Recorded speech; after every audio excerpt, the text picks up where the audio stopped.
the director, the Academy Award-winning director of The French Connection, Mr. William Friedkin. Hi.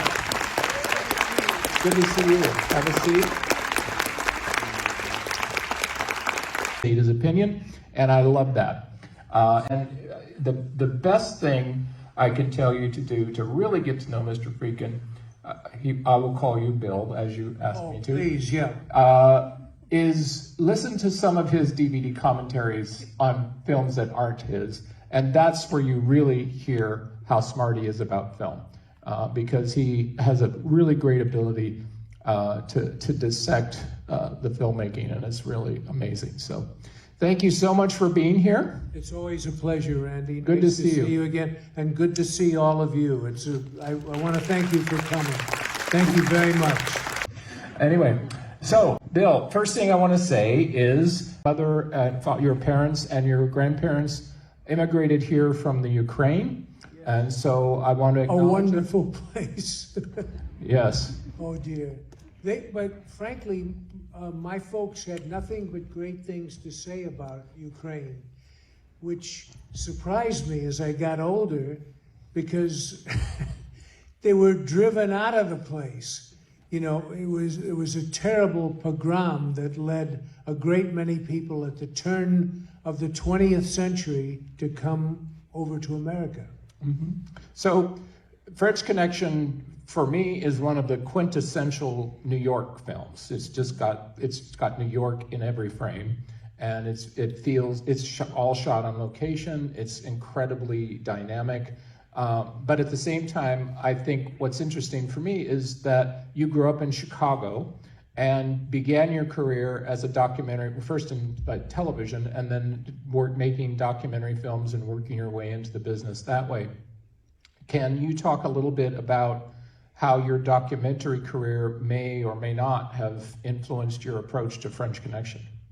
Well, I started in live television, Randy, and I would have stayed in live television if it had stayed. You know, I'm talking about live dramatic television and variety television. Much of that went away, and now it seems to be coming back somewhat in different formats. But I loved live television. I directed about 2,000 live television shows before I ever did a film. And I got into film accidentally because I had heard about this guy. He was an African American. He was on death row, and he was going to go to the electric chair. And the more I heard about and read about his case, the more I realized that he was possibly innocent of the crime and was going to go to the chair in 6 months. And he had been on death row for 9 years. His name was Paul Crump, C-R-U-M-P. And I called the warden of the Cook County Jail, and I told him that I worked in television and that I had no backing from the television station to do this, but I told him that I worked in live television, but I wanted to see if I could help him. I spoke to his lawyer and to the warden, and they said, well, how can you help? And I said, well, I work in television, and I can make a documentary. I had never made a documentary and didn't know how to make one. But I said, I would like to make a documentary about Mr. Crump and show that he had been railroaded onto death row. I believed he was falsely convicted of this crime because what used to happen in Chicago when I was a young man there was when there was a crime, they would go out and round up the usual suspects who were basically from the African American community. And Paul Crump spent 9 years on death row before I decided to make a film about his case and about his rehabilitation in prison. And I did that, and the film was extremely successful and shown all around, including on the ABC network eventually. And I received a letter from the governor of Illinois, whose name was Otto Kerner, and he wrote to me and told me he had seen my documentary and he was going to pardon Paul Crump, which he did. He wrote me a letter saying he had seen the documentary and he was going to pardon Crump to life in prison without possibility of parole. And then a number of years later, Paul Crump was paroled and went back into society in Chicago. So in many ways, that's the achievement that I'm most proud of in my film career, and it was the very beginning of it. Thank you. Thank you very much. So when you were beginning to work on preparing French Connection, what were the things that you wanted to do to give it a new realism and to give it that street life and to give it the, I mean, I think was one of your relatives, like your uncle or somebody, a policeman? Was that, my uncle Harry Lang was a very famous cop in Chicago. And how can I put this? He was a bit on the corrupt side. In Chicago? Okay. And he was involved with and taking money from the successor to Al Capone, whose name was Frank Nitti. He was called Frank the Enforcer Nitti. And my uncle was getting money from Nitti to lay off the rackets, which he did. And a number of years later, he was called out for all this and kicked off the police force. And he opened a bar in Chicago. And that's where I worked as a young man. I worked in this bar, and I heard a lot of stuff being said there that you normally would not hear unless you worked in a corrupt policeman's bar. But I really loved my uncle. I looked up to him, and I was not judgmental in any way. I was just interested in everything that he had done, not judgmental about it. He had his way of doing things and his own need for doing things, and I understood that. And I got to glean from him all the information that I could about what it was like to be a corrupt cop in Chicago. So do you think that background influenced your approach to this film? Sure. How do you think, first of all, talk about meeting the people that this film was based on. And you mean the cops? Yes. Yes, well, my producer, Phil D'Antoni, we both went to Chicago. He owned the rights to the French Connection story. It was a novel by a guy called Robin Moore, who also wrote The Green Berets. And we went back to New York. I hadn't been to New York until then. We went back and we met with the actual cops, and I was fascinated by them, by the dynamic between these two cops. And I made the film about that dynamic. Not so much about the French Connection case, although it's an actual case and there is plenty about it, but it's really about these two cops. And I was fascinated with them and their behavior, and I mean, that kind of stuff is frowned on today. You just don't see it the way you did in those days. And I made a film about their relationship and what it was really like to be a cop. Now, there was a famous black African-American boss in those days. And he was a very feared guy. And Eddie Egan, who was one of the French Connection cops, the other was Sonny Grasso. Eddie Egan used to go up to this bar in Harlem where this absolutely feared criminal boss was, and he'd go up to where he was sitting having breakfast, and he'd take off the guy's hat and pour his breakfast into his hat. And he was fearless. And that's the way he operated in the street. You can't do that stuff anymore. Any cop who's doing that now would be prosecuted and busted off the police force and probably go to prison. So I'm curious, as you're working on this film, this was greenlit by Richard Zanuck, is that right? Richard Zanuck, who ran the studio of 20th Century Fox. Mm-hmm. And so did he hire you, or how did you get hired on the project?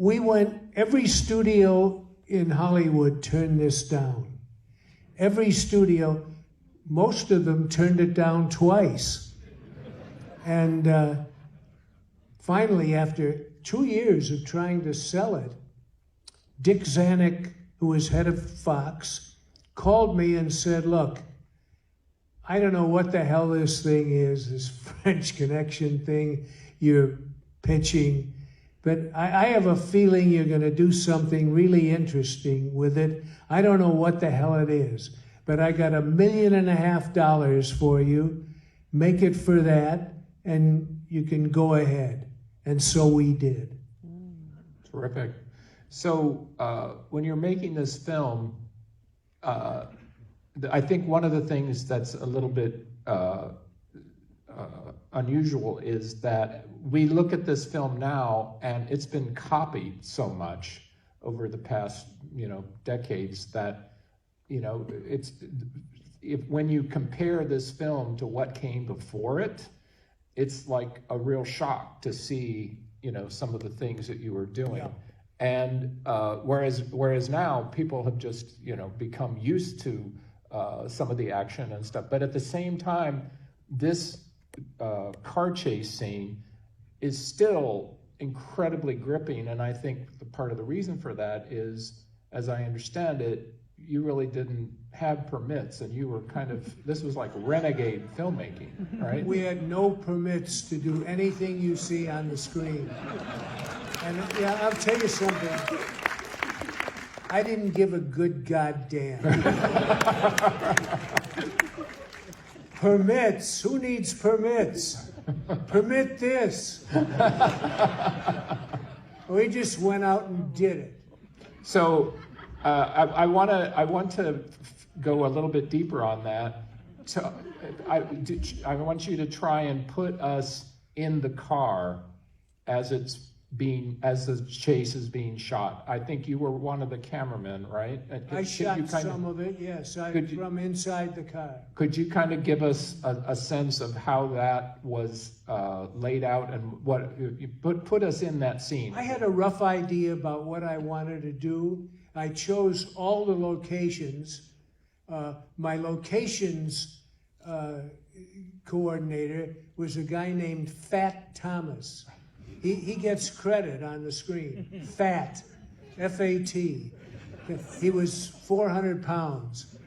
And he had been arrested 52 times for bookmaking, one conviction. And he was pretty slick. He knew the city of New York like the back of his hand. And he took me around for weeks, and I chose all the locations. But the film is based on an actual story. But all the locations and my approach to it was original. And I went around with Fat Thomas and picked the locations, and that's what you see in the film. And they were very unique at the time. No one had shot a film quite like this, you're right. I see that now. I didn't at the time, but that's true. So how many cameras did you have when you were doing this, and how did you place them? Often just one camera. Okay. Sometimes two, never more than two. Okay, that's amazing. And how many times did you have to shoot this, or how long did I'm a one-take guy. If it doesn't work in one take, the hell with it. No, so the hell with it. If not working, I'll do something else. I don't believe in shooting a lot of takes for any reason in a studio or on location. I'm basically, that's my philosophy of filmmaking, one take. Because I'm interested not in perfection, ladies and gentlemen, but in spontaneity.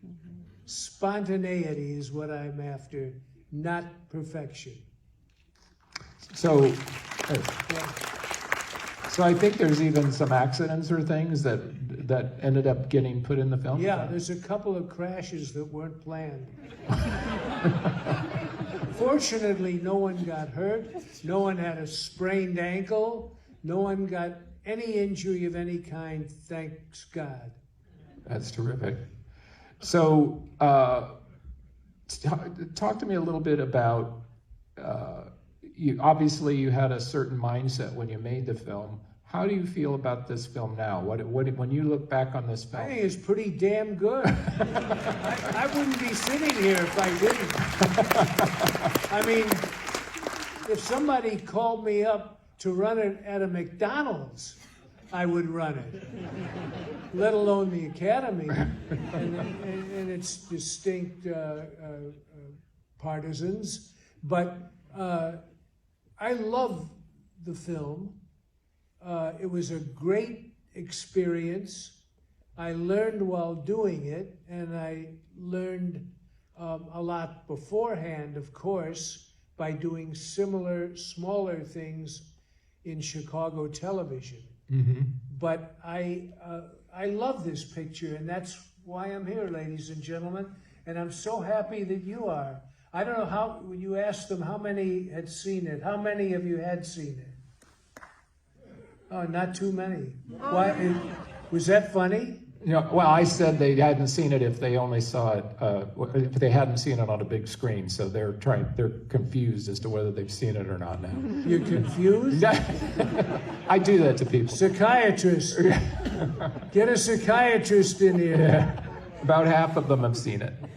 Yeah. Well, you're seeing it again, and on this luscious screen at the Motion Picture Academy, famous for Will Smith. Oh. I have no idea what you're talking about. I don't either. That's all I'm going to say about that. So I do want to ask you about the Oscars, because you did win Best Director and Best Picture for this. So and you received, I believe, your Oscar from Frank Capra. Yes. What did that have any meaning for you at the time? Oh, God, yes. Frank Capra was an idol of mine. And to walk up on that stage and be handed the Academy Award from Frank Capra, I mean, it was a thrill beyond which I can't even tell you what a great experience that was for me. Fantastic. So I also want to talk about a couple of your casting choices, because I think they're interesting stories. One is Fernando Rey. Could you tell us about how Fernando Rey came to be in the picture? Yes. I had a casting director named Bob Weiner. He was not really a casting director. He wrote for Variety. He was a columnist for Variety and a number of other publications. And but he knew actors. He knew all the young actors that were around, and everybody, and all the foreign actors. And I used to have a shorthand with him. I would say to him, "You remember that guy that was in that Spanish film called Belle de Jour. You remember that guy? Oh yeah, I remember him. And I'd say, let's get that guy to play the Frenchman. This is literally how our conversations went. I'm repeating it for you verbatim. Let's get that guy to play Frog One in the French Connection. So he goes out and he says, okay, yeah, Frog One, Fernando Rey is available. He's a Spanish actor, but he could be available, and should I hire him? I said, yeah, go ahead and hire him. So he hires Fernando Rey, and I went down to JFK Airport in New York to pick him up when he arrived in New York. And to my shock, it was the wrong guy. I cast the wrong guy. You understand that?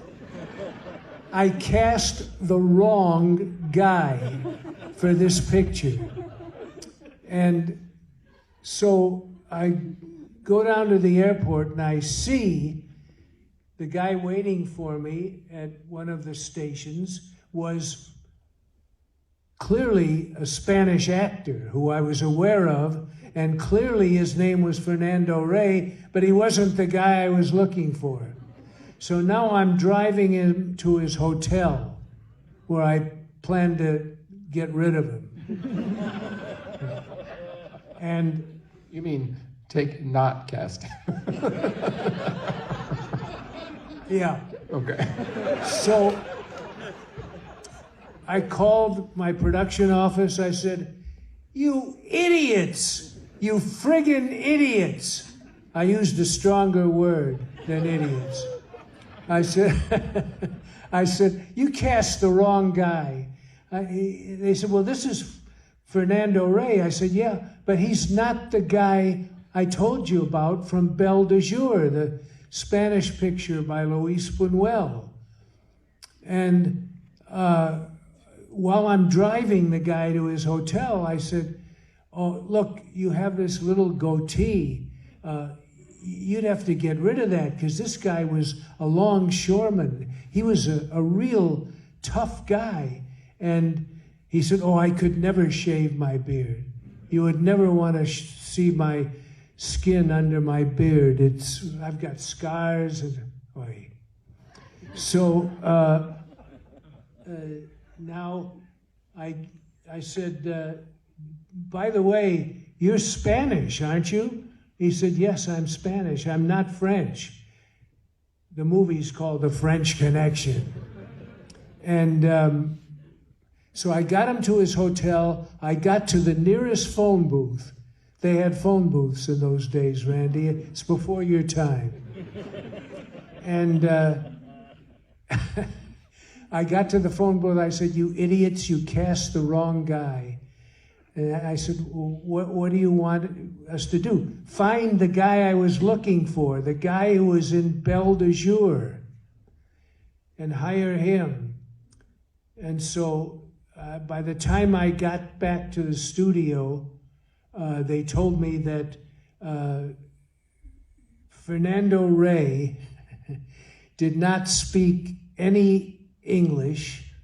And You mean the actor who was... the actor who played, the actor I was looking for, Right. was a guy named Francisco Rabal. Right.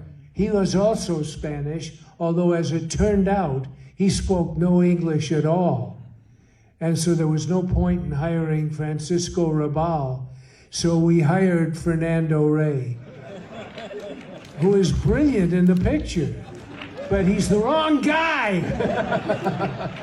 That's a little bit the level of the voice that I used on my people. So the other casting choice I wanted you to tell us a little bit about is Gene Hackman, because this was a big breakthrough role. He was for the him. wrong guy, too. We had several other people. It was very difficult for me to settle on who I really wanted for that role. And Gene Hackman's agent was very persistent. She was a very famous agent. In fact, they're going to make a film about her with Jennifer Lawrence. playing her. And she looked as much like Jennifer Lawrence as I looked like Brad Pitt.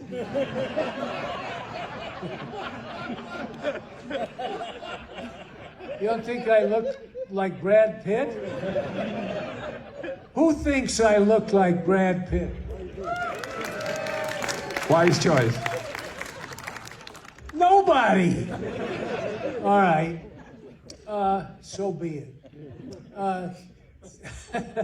So this agent, whose name was Sue Mengers, who's going to be played, as I say, by Jennifer Lawrence in an upcoming film, she was very persistent. She parked in my driveway so I couldn't get my car out in the morning. And she kept hawking me to use Gene Hackman. And I didn't want Gene Hackman.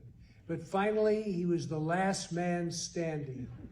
And so we went with Gene Hackman, who I never thought was the right choice.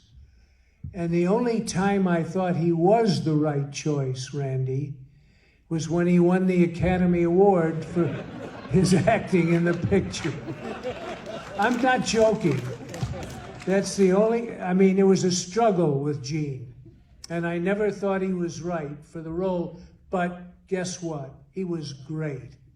He was really great, as those of you who've seen the film know, and those of you who will see the film this evening are going to find out.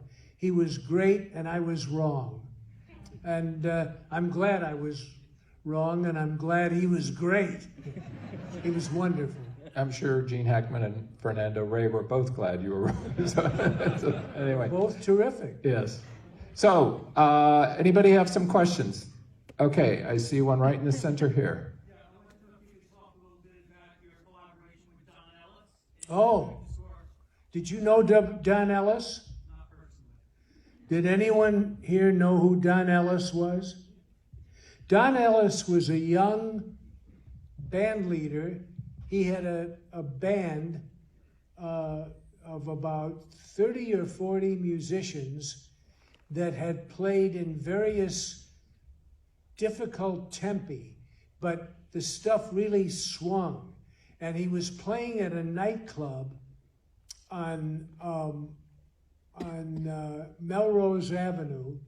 It was called Nucleus Nuance, this nightclub. It later became a restaurant for, what was it? It later became a restaurant for not fast food, but really interesting food. And Sorry. okay, sorry about that. Getting old is not for sissies. And so I used to go on Monday night, every Monday night, the Don Ellis Band would play at Nucleus Nuance. And I went to hear them every Monday night for about 2 years. And then when I got the French Connection to be a Go picture, I went to Don Ellis and asked him to do the score. He had never done a score, but he did the score for this, which I think is brilliant. There's not a lot of music, but what's there is pretty great. It's pretty damn great. And I loved his work, and I loved him. He was a wonderful guy. Terrific.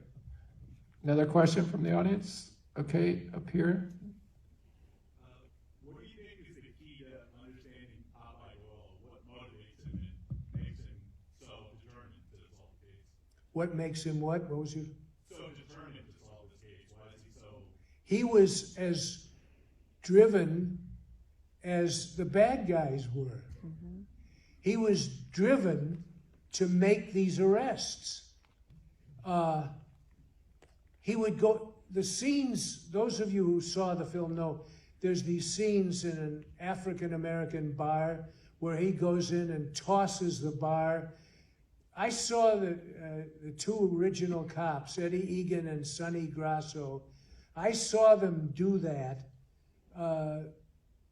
Jesus, 50 times in various bars around Queens and Brooklyn and all over areas in New York. And everything you see in the picture that they did, everything they did in real life. The only thing in this film that never happened in the real story was the chase scene. No, I needed a chase. Otherwise, it was going to be a documentary. I thought, this is going to be a documentary. Who the hell wants to see that? And I said, I thought, what am I going to do? I said, I better put a chase scene in this. So I did, and it's pretty damn good. You guys know anything that tops it? Tell me. You think the Live and Die in L.A. may top it? Who made that? Who made that? Who? Let me hear it. Thank you. That's a damn good chase. And but so is this one. This one's terrific. And we made it up as we went along. And I had no permits to do any of it. Yeah. So you have a great chase on each coast. I think that's nice of you to balance it out for us. Yes, I never thought about that, Randy. So, anybody in the back have a question? All right, way up there. Yeah, I feel like the editing of this movie is so iconic, and I find myself, like, thinking about the editing a lot, like, unconsciously. When you approach the editing, especially with something that you say you only take one take, and, like, you kind of are shooting without permits, do you go in with sort of a rhythm in mind, or you just shoot and just hope that you can piece it together in the editing room? No, I go in with everything very clearly laid out. And, but sometimes accidents will happen. Remember your mommy told you that when you were a little kid? Accidents will happen. Well, they do happen on a film, and I took advantage of all of them. There are accidents that happened during the shooting of the chase, and I went with them. I didn't try to do them better without the accident. I just went with the accident. But it was very clearly planned. Everything about this chase scene was planned. But then a lot of things went awry. Or F-gang agley. You know, any Scotsmen out there? So when things went wrong, if I liked the way they went wrong, I just kept it in the picture. And that's what you'll see. And I'm really proud of this film and especially that sequence, that chase scene. It's pretty good. Okay, next question, one more. No questions? Oh, I'm sorry, over here. Right. So you told two great stories about casting the wrong person.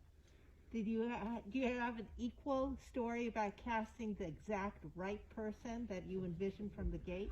Did you hear that? She's asking, you talk about casting the wrong person. Did you have an example of casting the right person from the Yeah. The first time Roy Scheider walked into my office and sat down, thank you. Roy was a great actor. Mm-hmm. What a great actor. And I got him early in his career. And he came in for an audition, but I don't really audition actors. I just talk to them. I get a sense of who and what they are, and I try to adapt that to the picture if I think they're right for the role in some way. So Roy Scheider, I remember this as though it was yesterday. Was it yesterday? day before? Day before yesterday. Roy Scheider walked into my office and sat down. I said, Roy, what are you doing now? And because I don't ask them to read lines or anything, and I just talk to them and get a feel from them. And Roy came in, and I said, what are you doing now? And he said, well, I'm in an off-Broadway play in downtown New York, where I play a cigar-smoking nun. I said, "Oh, that's very interesting, Roy. This is the way it went." And I said, "Okay, you got the job." He said, "What? You're not going to ask me to read?" I said, "Read what? There's nothing to read in this script. It's a bunch of guys running and chasing, going,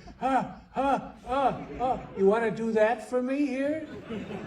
No, you're the right guy." He looked in an idealized way as the character he was going to play, whose name was Sonny Grasso. And Roy was perfect for Sonny Grasso. I said, "You got the part." He said, "But don't you want me to read something?" "No, there's nothing to read, Roy. You got the part. I'll see you on October 12th or whatever it is." And he played the part beautifully. He was nominated for an Oscar too. He didn't win, but he was nominated, and he since went on and had a great career and died too early. Well, I just want to say that I oversee the Academy. We not only have this wonderful museum, but we also have a library and an archive. I oversee the library and the archive, and the reason I tell you that is because it gives me great pleasure to tell you that the William Friedkin collection is at our library and archive, and it is among the most requested collections that we have as far as people doing research, and so we're really honored to have that preserved for posterity, and I really want to thank you for joining us here tonight. It's a great pleasure, as always. So, I'm going to sit down and watch a few minutes of this. Yes. I have to get home or my wife will think I'm cheating on her.